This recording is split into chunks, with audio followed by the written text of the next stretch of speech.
This activity is called Around the World, and it is ideal for large classes of, say, between 25 and 30 students. Probably not the best for adults, but certainly would work really well for middle school and high school students. The way this game is played is as follows. You pick one student to stand next to another student in the room. Does not matter where that student stands. It's entirely your choice, but have that student stand next to another student who is seated. Then, once the student is standing next to the student that you've assigned to that student who is standing, then you will ask a question that reviews material that you have been going over and that the students should know and be responsible for whatever exams they're taking or whatever projects they are doing. So you ask the question, and then whoever taps the table of the student's desk, the student that the standing student is standing next to, that's a mouthful, will be able to answer the question first. If the student who is standing taps the desk first and answers the question correctly, they then get to move to another marker in the room. Hence why the name is called Traveling Around the World, because the student is essentially traveling around the classroom, which is the world, basically. So as you go through each question, the student gets a chance to compete with other students in the class and vie for the position of expert traveler. So the longer the student stands in each marker and in each corner of the room or each place that you position the student as you ask questions, the more impressive she or he becomes, because they are so informed about all of the material that the students in the entire class are responsible for.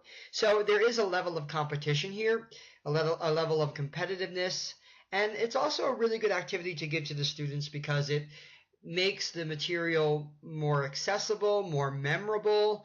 It fosters new connections with the material that the students might not have had before, and it just makes the learning of information for exams and projects a lot more fun. So having this activity would certainly enliven your class and certainly make the material more accessible.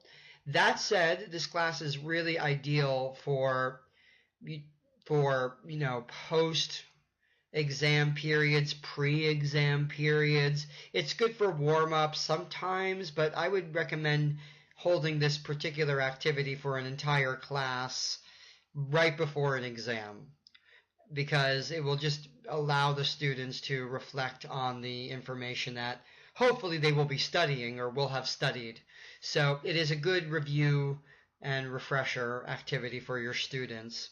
So I highly recommend this activity. It's great for middle school and high school students, great for large classes, and it works for many different subjects like history and science, and might even be good for math to see how quick students can think on their feet. So I do highly, highly recommend doing this activity. When playing around the world, it's important to keep in mind that there are going to be some students that are a little shy and don't want to be put on the spot and asked to sort of speak on their own behalf, to speak for themselves, and to produce information that they can't easily recall.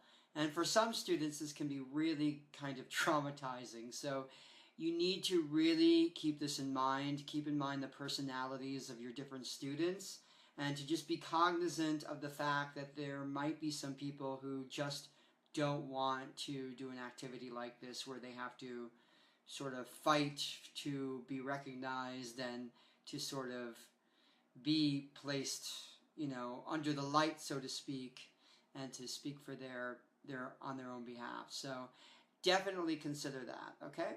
Anyway, it's a fun game otherwise, and I wish you the best of luck. Take it easy.